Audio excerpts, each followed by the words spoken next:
A big thank you to our sponsor, iFixit, who fights for your right to repair and makes really cool tools in the process. If you need to fix your phone, laptop, or even a vacuum, iFixit has thousands of parts, tools, and free guides. It's iFixit's 20th anniversary this year, and to celebrate, they're offering you $20 off of a purchase of $100 or more with a promo code Mercury20 until the end of this January. Happy fixin'!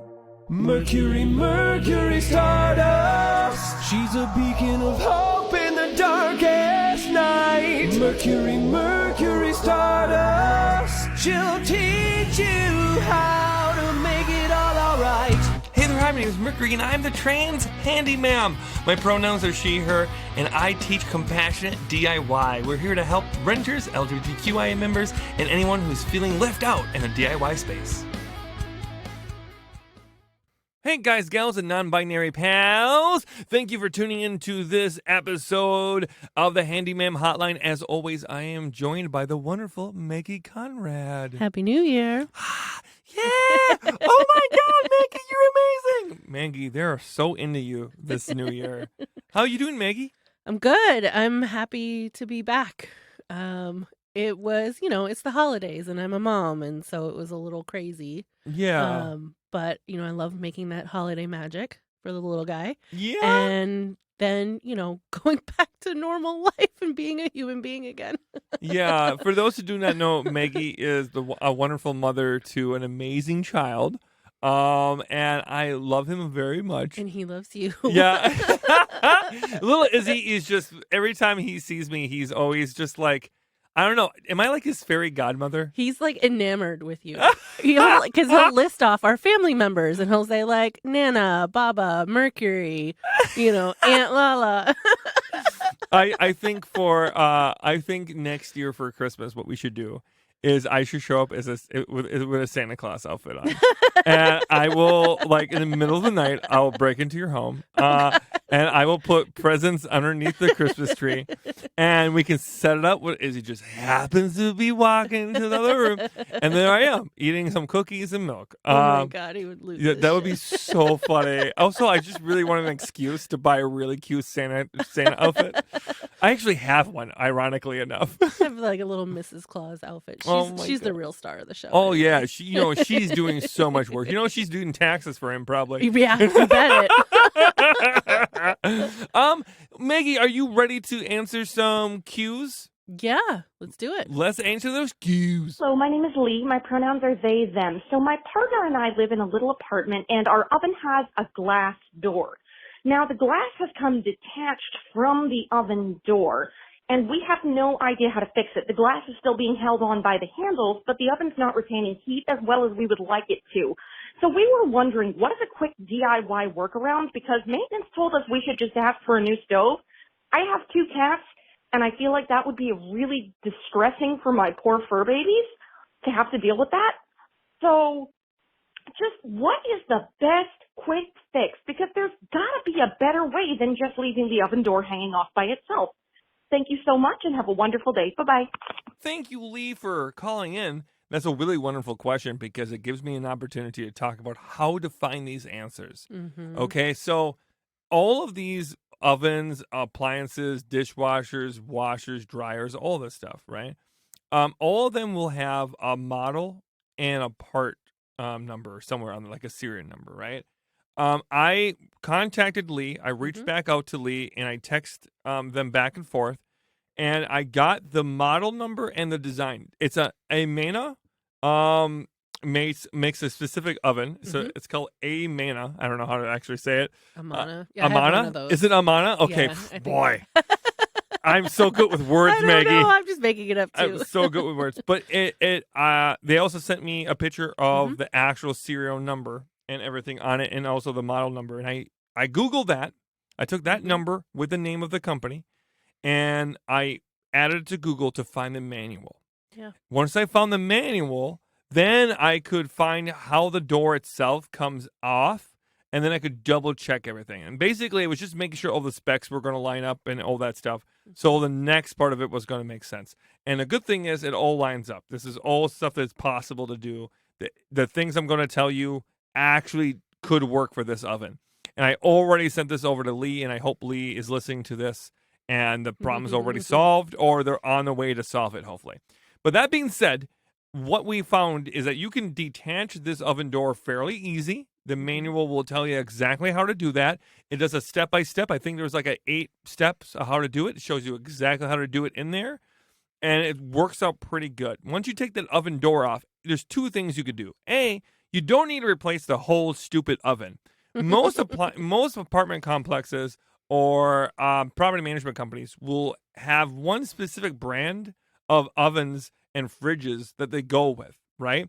That helps reduce overhead because you can get a better wholesale price than that way. That's what a lot of us did in the industry. If we had like, oh, this year we're going to switch to Amana, right? Or we're going to switch to, General Electric or blah, blah, blah, blah, blah. We were going to get a good deal for it, and we're going to get a bunch of them at one time, and most of them are going to be the same model. I say all that because I don't know why, in what world, they don't just replace the fucking oven door. Because you can the maintenance people would know how to take the oven door off. I would hope, because they've done this before, right? I've taken an oven door off of many ovens before and just replaced that. They crack, various reasons, The glass coming off is pretty fixable, but if you want time to fix it, you just replace it with a new part you have in your maintenance closet, and then you just keep moving on, right? And then you repair the one you got, and then that one's basically new, and you can use it for a different one. That's what we always did. You just kind of mix and match parts until you can kind of get to be where you need, right? So I don't know why they would say they would replace the oven altogether. That's a little silly. That seems excessive. And that seems excessive, but also so time-consuming. And every time you bring a big appliance into an apartment, you will always ding the walls up. You will always make a mess. It's just a nightmare. I don't know why you would do that. So my suggestion to the maintenance technicians would be just replace the door, dude. I don't know what you're doing, man. But I would say that there's actually, if you take the door off and you put this on some type of table, right, you can use high-temperature silicone adhesive to put it all back together. Now, I sent over a video to Lee, too, that I found on YouTube that does go over by step, works out pretty good. Once you add the silicone high-temperature adhesive, it is going to set really fast. Like, you're going to have like a 10-minute window where you can actually apply it before it starts going bad on you. But then I would add it on. I would smush them together, put them on both sides, is always a good idea when we're talking about adhesives, especially like this. And then you sandwich it together, you get you some good clamps, and clamp it down real good. If you can get a 2x4 and have it go along the glass, and then clamp it and have 2 2x4s with 4 clamps, I think that would be the best way to do it, because then you're getting a nice even pressure the whole way around. But that would be my hot take here.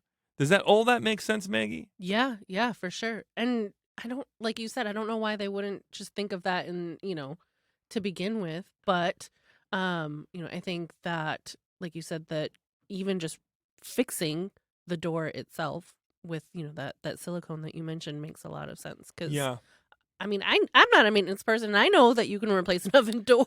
I mean, like what I think is a little silly about it, and I mean, I don't want to spend the whole question pooping on another maintenance technician, because I don't know. I don't know where they're at or what they're at for knowledge, but I do think that I would like to encourage people who are fellow technicians in this world to not always go to this solution of like, oh, we'll buy brand new.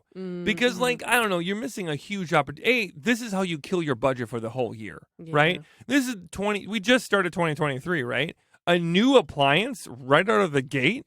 Well, my God, like then how are you going to pay for the next one? How are you going to help the next person? Do you know what I mean?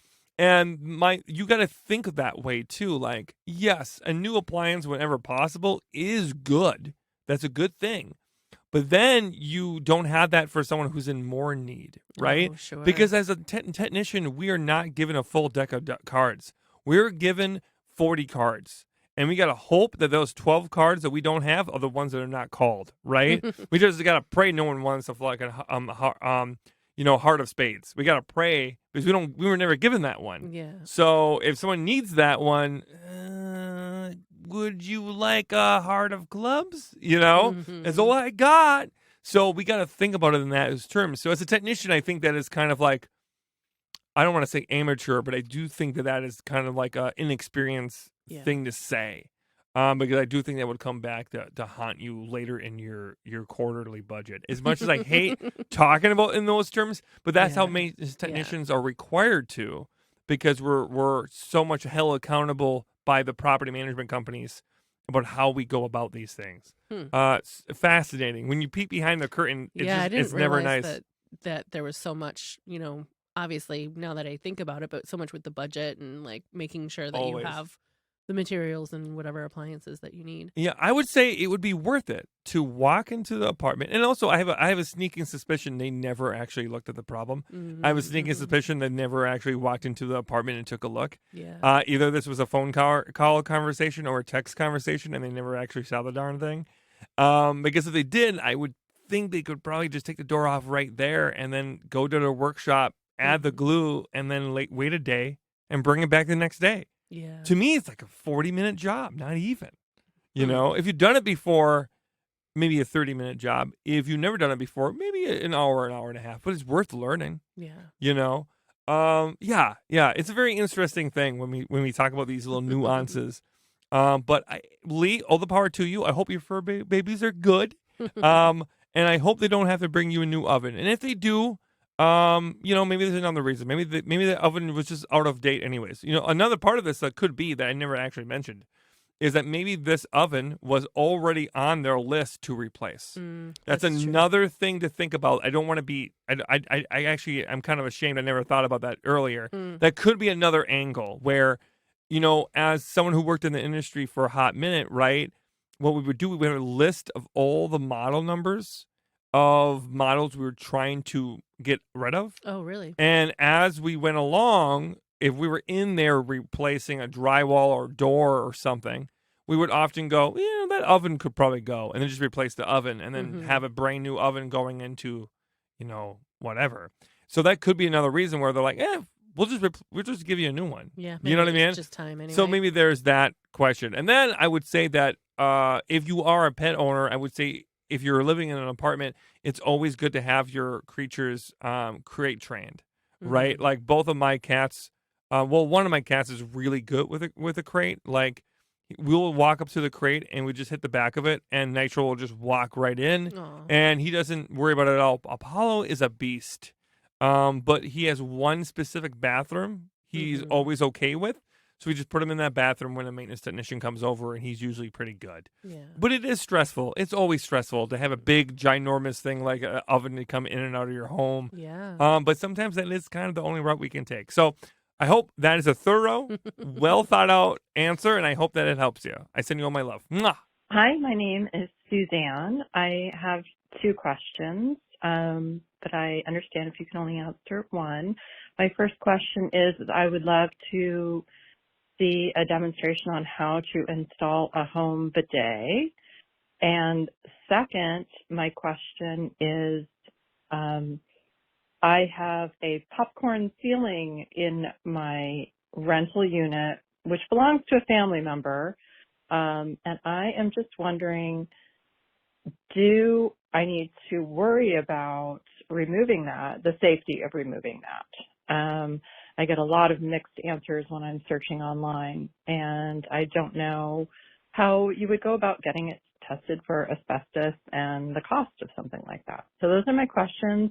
My pronouns are she and they, and I think that's everything. Thank you so much. I really enjoy following you on Instagram. Okay, take care. Bye. Good luck, everybody. I see what you did there, Suzanne. You thought if you were really nice and pleasant the whole time, and you were just super bubbly, that I would come in here and answer two questions for you. And you know what, Suzanne? You're right. We're going to. What a wonderful human being. First of all, we're going to answer the bidet question, and we'll move on to the popcorn ceiling. But let's really tackle the bidet question.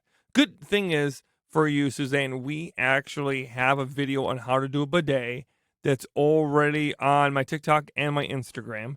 And you could look on that. You could just type it into the good old-fashioned search bar of either one of those, and you should be able to find them. Just type in Mercury Stardust and then bidet, and you should be able to find the video. But let's kind of walk through what bidets are out there and kind of like what you want, what the pros and cons are. I am a firm believer that everyone should have a nice squishy butt, and I think that everyone, I think bidets, once you go bidet, you're just not going to go back. That's okay? But bidets are life-changing. They are. I love them. But I will say that for a bidet, there's a lot of brands out there. I don't want to like endorse a specific brand, but I will say that you kind of get what you pay for. A cheaper bidet is going to have a lot of different components to it that are very much more breakable. I think you really do get what you pay for, especially for a bidet, because there's so many connection points, and every connection point is a point of failure, right? And we had a cheaper bidet that was about $35, $40. And about 6 months in, it gave out. And it gave out in a pretty vicious way. It gave out like it was spraying water everywhere.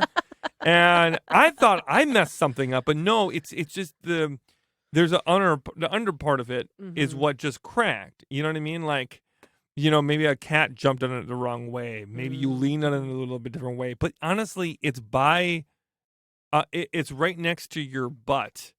Like the actual major compartments right next to your butt when you're sitting on a toilet. It should hold a little bit of weight. It should be able to, those casings should be strong enough to hold a little bit of weight every once in a while. They shouldn't, I don't know, a device right there that vulnerable in the air, because those toilets attachments, they sit right next to the toilet bowl. And they're kind of like open in the air, and there's nothing underneath them to hold that support. So you don't want to lean on them, of course, but they should be strong enough to handle a little bit of weight. You know what I mean? And if they're not, then they're going to have issues, right? Like we did. So then we replaced it with a much more expensive one, but that one was like $120. Oh wow! It's an investment. But I gotta tell you, in the last 6 months we've had it up, I haven't even had a balk at it. The other one I had to do some casual maintenance on it every once in a while. And we had to really keep it nice and clean and really be mindful of it in order for it to work properly. This one, nothing. So I do think you get what you pay for in those ways. I also think that installation for the more expensive one was really easy. Really? Yeah. It was like it was less than 20 minutes and I had it in. Nice. The old one took me about 2 hours, and you could throw it in there I was still learning how to do a bidet the first time, but I think it was mostly because of the components. Everything was plastic rather than steel and copper, and I think that makes things a little bit harder. Nothing wants to sit right. The thread tape doesn't always line up, those kind of things.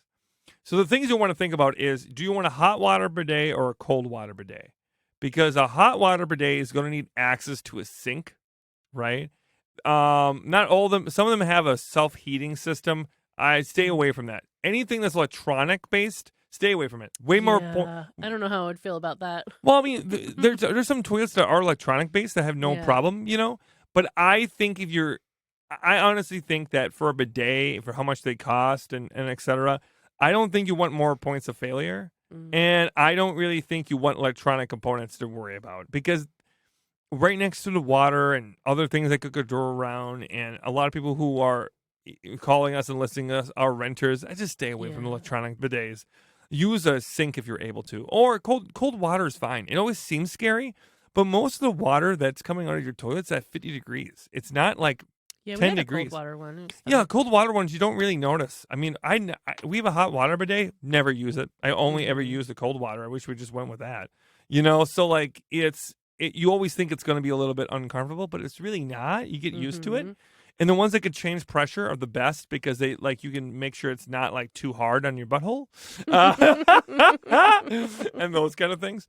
So basically, you'll have a little bit of a T bracket that will go underneath your toilet tank, that will be able to connect a hose that goes to your bidet, and then also goes into your incoming line from the wall, right?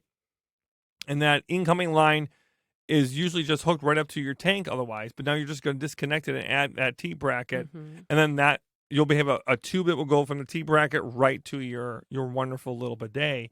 And that's basically it. It's not too bad. The video that we have online will show you how to put the seat on top of the bidet. But you take your seat off, the toilet seat comes right off, and then the bidet goes right on where your toilet seat would be, and then the toilet seat goes on top of that. And sandwiches is in there, and that's how it kind of sits in there nice and well. But if you have a hot water bidet, you also have another line that's on that T bracket that then will run through your sink somewhere. Either you got to drill a hole at the bottom of the cabinet, or if you have an open area, it just goes right to your sink, and you have another T bracket to hook up, and then you're good to go. But it's fairly straightforward. I would say always have a bucket and paper towels or a towel on the side to make sure. And if water starts spraying and everything, no, it's okay. It's sprayed on me too. It's natural for those kind of things to happen. And I would wear gloves if you're a little bit squeamish when it comes to working with a toilet and those kind of things. But it's really a fairly straightforward install. Shouldn't take too long, and if it does, that's okay too. We're all learning at our own pace and things like that. It would be helpful for you to have an adjustable pliers, though, to have some type of groove joint pliers, commonly known as the channel locks. Having that would change your entire life when it comes to bidet. It makes it a lot easier to undo everything, and maybe even having a really nice, flathead screwdriver for your toilet seat and everything too would be good. But I think overall, I think that's pretty good. What do you think, Maggie? Did I do a good job in that one? Excellent. I'm so good when it comes to poopers. I think we've covered everything. I am so good. I know a thing or two about poopers, Maggie. You do. You're very good at that. Wonderful. Now let's talk about the wonderful popcorn ceiling. But here's the thing. We got another question this week that was also about the popcorn ceiling. We did. So I think we're going to answer two people at the same time today. So Maggie, if you're ready. Yeah, we got a text message from Kim. She says, hello, Mercury. I'm Kim from South Carolina. Just wanted to say first and foremost how much I love you and adore you. I wish you nothing but the best in all the things. I own an 80s ranch, and it has the fuggliest popcorn ceiling. No amount of vacuuming will help with the dust, and I'm over it. Sadly, it seems the ceiling is pretty uneven and patched in some spots. What would be the most economical and the easiest way to remove the popcorn? Or should I cover it? I'm open to that too. Thank you. We had two great, wonderful, great popcorn ceiling questions. So to Susan and Kim, we're going to kind of sandwich these together because I think the answer I'm going to give is going to cover both of you. Okay. So first and foremost, when we're talking about safety when it comes to popcorn ceilings, I think it's always important, regardless of when it was made. If it was made in 1980s or 1950s, I don't really care when. We should always check to make sure there's not asbestos in it. How do we do that, right? You can go to almost any hardware store, and they're going to have asbestos test kits, or you can even go to Amazon and get yourself an asbestos test kit. And they're usually running you between $30 to $40 per kit, and then like another $30 when you put in the, when you actually mail it in and everything. They're not bad. They're fairly accurate. I would say do at least 3 areas. I know that's a little pricey, but when we're talking about your safety, I think it's kind of important. And I would do it in 3 separate areas in your home, like in your ceiling. Like, do the entry point, do it in the middle, and do it to another side, right? Try to really spread it out. The more, the merrier. The test kits are all going to be a little different, but they're all going to involve scraping or like some type of patch or something like that. You'll be able to take off. But all of that is going to be, whatever the actual kit tells you to do that exact thing. Wear a respirator, a mask, or PPE when you're doing this, okay? Wear gloves, do all the safety procedures that you need to, and do not skimp on the safety stuff. I cannot stress this enough. Once you get asbestos in the air, it can be a thing if you're breathing in and if you're right there, right? So just be careful, be mindful. Again, follow the instructions to a T because they're going to want to keep you safe too. Otherwise, you're going to sue the fuck out of that company. But anyways, I would say the next thing I want you to think about when it comes to popcorn ceilings is that a lot of them are almost requirement to get the ceiling wet. Yeah. So you're going to want to get the ceiling wet when you take it down. Once you get this test back and you know for sure if it's asbestos or not asbestos, if it is asbestos, you're going to want to reach out to a professional who knows what they're doing to take this down. If it isn't asbestos, then it's just a matter of like, well, okay, it's going to still be a pain in the butt. It's not an either way. Either it's going to be really expensive or really time consuming and could lead to being really expensive if it's done wrong, right? Mhm. So popcorn ceilings are just a pain in the butt, right? So the next step we want to do is we want to remove everything in that room. And I mean everything. You can sit there and cover everything in plastic if you need to. If there are things that you just can't move, like if you got an organ in your room or something like that, you might want to cover it in plastic. And I mean cover it. I want you to seal that thing tight. So not just cover it, but like seal it off with tape and all. Yeah, of I want that. you to like vacuum seal it. Yeah. Like I want you to make it as tight as possible. And I got it. I'm telling you from experience. If you think that, oh no, that's a tiny little gap, no, it's gonna get in there. It's gonna get in there, and you're gonna have more of a mess than you think it is. Yeah. And trust me, 3 months later, you don't want to have to be continuously vacuuming to get all that dust from everything down. So get everything out of the room if you can. Move it into another room, and know that this is gonna be a several day process. Right? This is not, an 8-hour job and you're done. No matter Mhm. how small or big the room is, it's always a several day, if not a week job. Wow. Okay. So then you're going to want to get you some type of like spray hose situation. You can spray just with water, with a water bottle. That works too. But whatever you do, you need to soak the ceiling a little bit with water. That's going to make this process a lot easier. I've seen people using those continuous spray things, so it's like a pump, Yes. like a gallon. Yeah, it and almost you can looks like a pump it weed. up, and then you press the button to spray it. Yeah, so are you talking about the Mhm. little, like, the weed? Yeah, it almost like it looks like a chemical sprayer. Yes. But you could just get a plastic bottle one Yeah, at the store. they're like $30. Yeah. They're not that expensive. Yeah. They're totally worth it. It's going to make life a lot easier. If you can't do that, you could do a hose. I've seen people do that. I always feel like that's a mess to me, and put it on mist, Mhm. but it is, be mindful that is, a disaster waiting to happen, to be honest. But all that being said, that is what you want to do with that. Now, how long that soaks for, that's all. I would say double check Google and read some how-tos and get other perspectives than just mine. But I would say a hot minute, a couple hours, I would say, let it Oh, wow. set. At least 30 minutes. But without knowing for sure, I think it's like an hour to 2 hours they're supposed to wait. And then the best way to remove it is with a really good drywall knife, right? We're talking like a 6 to 12-inch blade. And get yourself a nice one that has a nice clean edge on it. And then, because you're going to have a huge mess, I would go and splurge and get yourself a good shop vac. And then go and take the tip of the long nozzle, right? And take the blade that you got for the drywall knife and duct tape it around the nozzle. So the hose is connected to it. Yes. So Yeah. now when you're working off the ladder, you're running the hose. You're basically making a ventilation, and you're basically making a built-in exhaust system for your removal of the popcorn ceiling. That makes sense. So as you're taking a knife and you're scraping it across the popcorn ceiling, the vacuum itself is going to act as a dust collector and going to grab all that stuff. And that's I can't tell you that is a huge game changer. But I highly recommend it. A lot of times people will come with specialized tools. So they'll have a knife on a rod that has a dust collector on it. This is essentially the same thing, but just, low budget, but yeah, I would definitely recommend that. And be careful when you're on a ladder. If you can have more than one ladder, if you can have scaffolding, that will help too. Scaffolding is always a lot easier. You just have someone hold the scaffolding when you're doing all the work, have the vacuum on the scaffolding with you, and they can just roll you around if you got wheels on it. Makes your life a lot easier, a lot faster. Scaffolding can be rented at any local hardware store for the most part. Highly recommend. And it's a bonus point to having nothing in the room.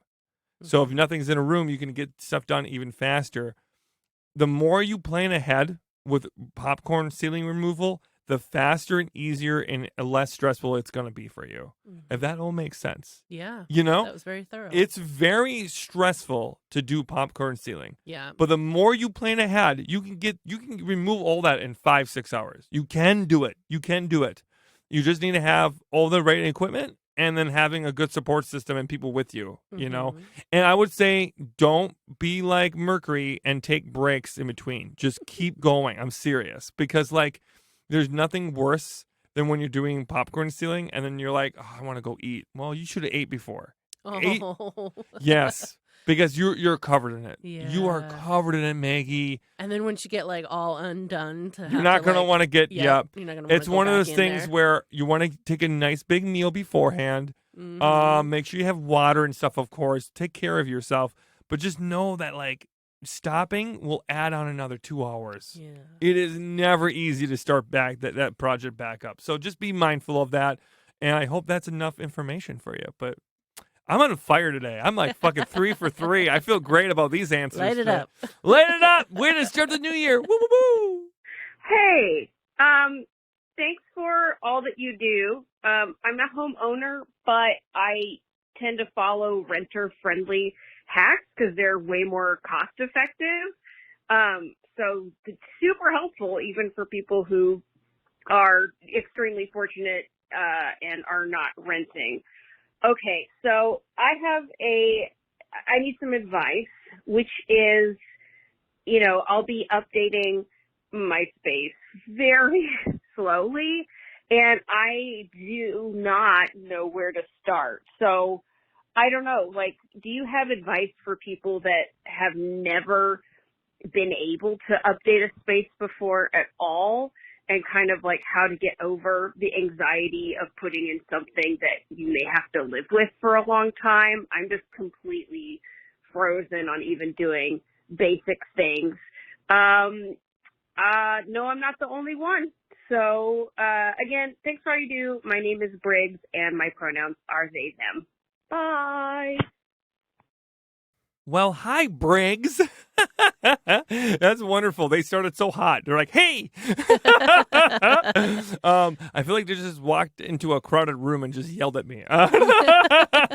Briggs, thank you so much for asking that great question. This actually goes to the core of the core tenet of what I believe as a technician, and that's intersectionality, right? So intersectionality, if we can bring that to different aspects of society, I think we'll be in a better way if we always think about things in that terms. Because if you're thinking about renters, you're also thinking about people who are marginalized by proximity to it, right? And if we think about renters, we're also helping homeowners, because a lot of things that are wrong in rentals are wrong in homeownership, right? But if we help homeowners, we don't always help renters. So I think it's really important to keep that in mind. And I really love when people can just understand that and accept it and run with it and know that all because that we're focusing on something doesn't mean we're excluding people, right? A focus isn't exclusion. It's a focus for a reason, right? We're trying to help and pinpoint the people who need us the most. And then everyone else is along for the ride, and they're actually supporting me to help people who wouldn't get help otherwise. Yeah. And isn't that wonderful? That's a community. That's a group of people helping each other by just supporting and listening, right? And that's a beautiful way to live. But to answer Briggs' question, how do you start with a project like this if you haven't done it before? And Maggie's going to have much more to say about this too, I think, than I would just. When it comes to like projects for homeownership, I think my personal suggestion would be to stay away from the bathroom and stay away from the kitchen, right? Yeah. Start in the living room, dining room maybe, a bedroom, a closet. Start small and get your sea legs, as you will, right? Like, really think about it in that ways. I've told people before, when you first move into a home, start with the hardware, right? Change the doorknobs. Change the light covers, the light switches. Change some of the light fixtures if you want, if you feel up to it. Do those little things, because then you have a first-hand account of every single room, little tiny little things you may not have noticed otherwise. Hardware in the home is often the most beat up. Yeah. And often you will see a huge difference in how you feel and how your home feels to you when you change out like light covers, light switches, Mm-hmm. a register, if you have like, a vent or something for airflow, changing that out would make a big difference too, because they get dinged up and covered in paint too. Mm-hmm. But then also changing a doorknob and etc. All that can go a long ways. So even in that terms, I think that's good too. I think having a firsthand account in how your home communicates to you is good. Yeah. And then I would also say starting in a smaller room away from plumbing and major electrical stuff. So kitchens and bathrooms are notorious for Yeah. nightmare times. And I think they're hard for people to start 0 to 60, right? Like, I think it's okay to start in a room you don't necessarily want to start in. Like, if you have a laundry room, or if you have, I would say a second bedroom or anything like that, I think that's a good way. Like, get your feet wet in those kind of ways, right, Maggie? Yeah, and I would say also, speaking to the aspect of like being more affordable, because just because you can afford a home doesn't mean you can afford to like upgrade a whole, the Yeah. entire home. We did a lot of like finding things on Marketplace, finding things on the side of the road, finding things at, Habitat for Humanity. I think one of the things that we did in our old home was replace the front door, to get a little bit more light in the home. And we got a door for like $50 at Habitat for Humanity, and so there are like cost effective ways too, if you're willing to kind of like take your time, because Habitat for Humanity, things like that aren't always gonna like resale places aren't always gonna have what you need right when you want to do that project. So if you're willing to just kind of go in and browse and see what they have and let that spark your creativity and see, what is there. A lot of it too, like you said, it's communication with your home, but it's also like kind of finding things out in the wild Yeah. that you want to Yeah. bring into your home, that create projects for you. So, a lot of it is less about like, oh, this is what I want to, do in my home, and more about what is out there available to me Yeah. that I like, that I want to bring into my home and replace. Because that's a matter of just whatever somebody is selling or something, that's at the resale store or whatever. Oh, yeah. Maggie, Um, 100%. Three yeah. snaps and a public thrust. That's a 100%. I totally agree with you. I think it's important to think about it in the sense of like, what can you afford Mm-hmm. and where do you want to start? And then I would say map it out. Like, take a notebook or, maybe draw it out. If you have if you're an artist, you can make a collage of kind of what you're thinking or draw it out and really lay out exactly how you want it to be. And then think about like different price points. Yeah. Like, where do you want that money to go? Mm-hmm. And I would say, as a person who is always mindful of this, always think about function before design. Yeah. Always think function. Like, how's That's that? what Nick always says, and I'm like, but I like design too. Yeah, but and that's the thing. I think there's always a happy medium, It's a because balance. I think you can go so far function. It's a gray door with no life to it. You know what I mean? Like, yeah. I think that there's a you could argue, a lot of different things. That, oh, this kind of door actually absorbs this kind of heat and will actually reduce your cost. You could do all that. That's 100% true. But then you can also have a door that just looks like shit all the time, and you don't really think it doesn't fit your personality. Yeah. Right? Yeah. So be mindful of those kind of things. But I think it's very doable. I think that it is very scary, I think, for people to think about for the first time. But you always start somewhere, Yeah. and why not start now? Well, and I agree to start small. I mean, like one of the things that we did in our home that was not very expensive, but made a huge difference to the feel, was to replace some of those like old, dark, hollow core doors that came in the home, because our home was like built in 1960s, our first home, and just replacing them with like white panel doors Oh, yeah. was a huge upgrade to the feel of the home with not a lot of cost. And we didn't even have to replace the door frames. We got pre-hung door, or whatever, the doors that already had like the spot for the hinges and the Oh, yeah. and we didn't have to replace the whole frame, just the door itself. I will say, though, if you have an older home, it won't always match up, though. Yeah. We did have to do a little bit of like, finagling here and sanding there, but yeah, I think doors are good. I think doors can be kind of an intermediate place to start, though. I think that, like, if you have a nick, you already have. Maggie's husband is quite like he will figure it out. He will find a way to make it work, or he's gonna bullshit himself way through the project. But like, I think that like if you are really truly new, I think starting with paint jobs, and starting with some hardware replacement, I think that is very much possible. And once you get a little bit of that underneath your belt, I think that makes you feel a little bit safer and more secure and gives you the confidence you need to replace a door. And then keep in mind that when you're doing bigger projects, you know, you don't need to invest in tools. There's local tool libraries will be helpful, rentals, friends. A lot of places, if you're on Neighborhood, right, that one app that everyone is so keen on these days, that I don't know anything about. I know people do tool exchanges there. And your local Buy Nothing group too. Your local Buy Nothing. I don't know what that is, but that sounds good. You don't. I have no idea what to buy. I don't know. They started on Facebook, but I think they have their own app now. It's just a group of people. It's limited to your specific neighborhood, so generally within like 1 or 2 square miles. I think maybe like 1 or less. Like a certain area around you, and it's like a barter and trade and just free stuff. Like. So if you need something, you can post, I need, I'm looking for some hardware to replace, or some paint or anything like that. And it's also a great place to borrow things. So, yeah, your local Buy Nothing group is all your neighbor, like your immediate neighbors. Buy Nothing? What is it called? The Buy Nothing Project. Buy Nothing. Buy Nothing Project. Oh, because you're just basically borrowing stuff. Yeah, or you're giving it away for free. So instead of donating it to like Goodwill, like a corporate, corporation, you can donate it to your neighbors. That's beautiful. And you can ask for help when you need it. I like that. Okay, I'll look into That's a good resource for homeowners too. I will look into that. I like that, Maggie. Thank you. Also, maker spaces will have stuff too sometimes. So be mindful that those kind of things are out there. And do your research for your own local community and see what you have and what you don't have. And if you don't have one of them, that's okay. You can totally make this work still. People are always out there willing to help too if you're willing to accept some help. So I hope that helps you. And Briggs, I wish you a very good 2023 and good on your adventures. And I hope your home cares as much about you as we care about you. Okay, next one.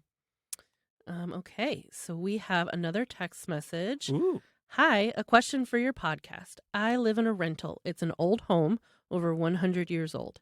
Every time I turn on more than one appliance or device at the same time, like heat is on and I use the toaster oven, or I use the vacuum when the oven is on, there is a horrible smell of burning rubber.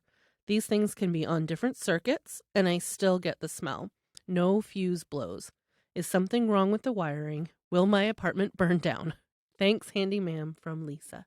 Well, hi, Lisa. First and foremost, let's just talk about some things real quick. I would really strongly advise you to get yourself some fire extinguishers that are in a good space. Not because I'm so concerned you're going to have a fire, but because, like, when you're dealing with older homes like this, I don't think you could ever have enough precautions. Not because they're more likely. It's just, it makes me feel a little safer, right? They make these little quick ones that are for smaller fires that could be great for something like this, that have they're just like basically ready to go cans. You can get them on Amazon. You can get like a pack of 6 for a pretty affordable price. We're probably going to get a few for the studio. I think that it's really important to think about it that way. And I want to lead in that because could this start a fire? I mean, yeah, it could. It could. I'm not going to say your house is going to burn down. I don't think that is true. But I would say it definitely is a thing you want to think about. And the reason why is because after talking to Maggie and talking to our sound engineer, Matthew, we were kind of talking about how I think this might be an issue of it overloading the like the system is overloading more power than it has, essentially, right?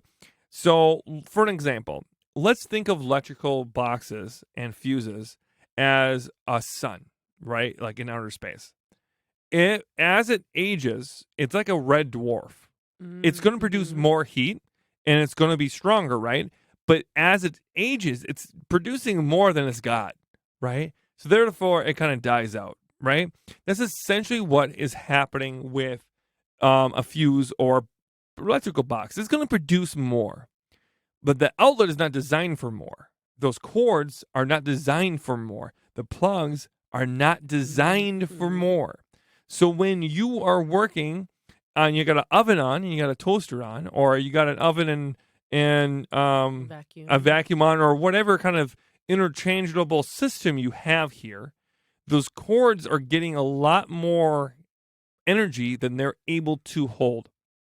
You can problem solve this and find this out for sure by getting a multimeter. A multimeter is an electronic device that basically tells you how much voltage or wattage you're going to get from an outlet. And you can take that, look up the tutorial online, and make sure you're using it properly.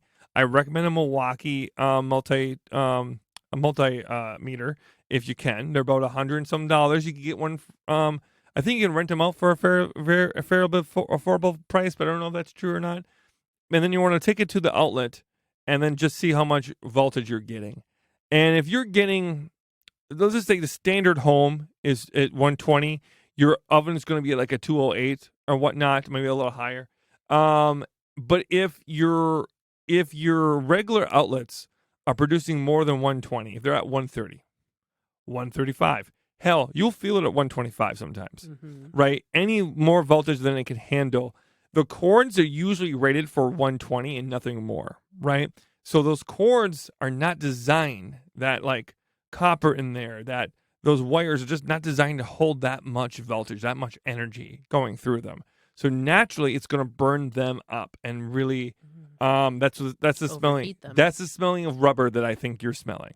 It could also be, if I'm wrong, Maggie, if you can check the message again, is it only happening with the oven, or is it happening with other interchangeable things? It's only happening when there are two things going at the same time. Okay, but they gave an example of the oven and the toaster and the oven and the vacuum, right?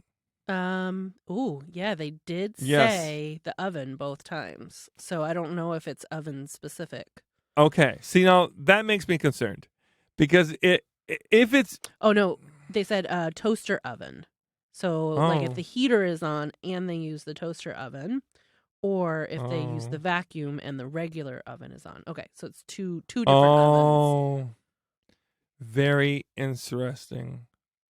Okay, so let's talk about drawing power. And there's a lot to cover here, so I hope people can kind of hang in there with us for a second, because this is pretty important, I think. So, toaster oven is going to use more wattage, right? It's going to use about the same amount of wattage like a microwave is going to, right? And if you put that with like a hair blower, right, or a hair dryer, yeah, I mean, you're definitely drawing a lot of power, and you could definitely overheat something, right? But if you're doing a vacuum and an oven and it's still happening, that is a little peculiar. That shouldn't be doing that. So I would say, I think I'm right about the fuse and the electrical box not doing well, and it need to be replaced. So it's just too old. Yeah, I think this is definitely something you need to bring up to your landlord and be like, yeah, this is not right, and then you get into a whole lot of, mitigation with your landlord and how you communicate this and how you want to make sure you do it all through email and et cetera, or things that can be tracked with texts. Does she need to like really emphasize the fear of fire and like the burning to make sure that they know, that it's a more emergent situation? Yes, I would say that she definitely wants to indicate the chances of fire. Yeah. I think that would be important, especially because like if it's melting, right? That's important here. Matthew just handed me a wonderful little note here. He said frying of wires will also lead to that possibility. And what we mean of that, like if the wires are frayed. Oh, yeah. Yeah, and if they're not, so here's the thing. Every single time, like if you ever take a plug off of a 16 gauge cable, right, and you rewire that plug yourself, right? If you've ever done that, you will notice that there's a whole bunch of strands of wire in it. Yeah. If you cut those and you remove some of those strands of wire, that means I'm not great when it comes to terminology, but that means that voltage is now going through a smaller hole. Oh, Okay. Sure. And and you're kind of messing up the connectivity of the conduit of it. All right? I'm butchering these terms. It makes sense. But what I mean by all this is basically you think of electricity going through a pin size hole. And if that pin size hole is consistent all the way across, it's going to give the consistent power and nothing's going to overheat. But if you, for whatever reason, make that hole a little bit smaller and you squeeze it, and that now every time it goes through that squeeze point is making that specific place a little bit fucking hotter. Now, if you go to inside of the cords, and if the cord got bent, or if copper inside of it moved around, or if the strands broke, or if is there a kink in the wire, that's working harder too, and that could be fraying inside of it. Even if it's insulated, it could still be fraying inside of it, and that could be doing it too. Matthew, that was a great baton given right there. Way to open up that door, because that's a very good possibility. Is a cord could be the issue, right? Now, I'm not saying it could be a cord of the appliances. It could be a cord in the wall. Right, if it's happening on all the appliances. Yeah. It could actually be like one of the lead, especially if it's an older home. I would hope that all of it is in conduit, but it may not be if it's an older home. It might be an insulation instead. I don't really know for sure. But yeah, I think we gave you a lot here, but I would say the fuse could be the problem, or the electrical breakers, and the whole box could be the issue. One or two of those would go. I think you can replace a fuse for a fairly affordable price and see if that does the trick. But I would almost say I think it's the breakers themselves. But that's just, I'm not a certified electrician. I couldn't tell you for sure, but I lean towards that route. But definitely something that needs to be looked at ASAP. Yes, by a certified professional, and your landlord should get on board with that. And I hope that, hey, if your landlord is listening to this, if you're able to send this over to your landlord, I hope you have a great day. Thank you so much for housing this person. They deserve your respect, and they also deserve your immediate goddamn attention. Thank you so much for listening to this episode of the wonderful Handy Ma'am Hotline. If you have any questions or concerns or anything that you want us to answer, from maintenance all the way to life, you can text us or call us at the number 608-205-8768. I said it, and Maggie looked at me like it's been 2 weeks, Mercury. I have not thought of it. My brain needed to pull it out of the, Let me see if I got it right. I think I know it now.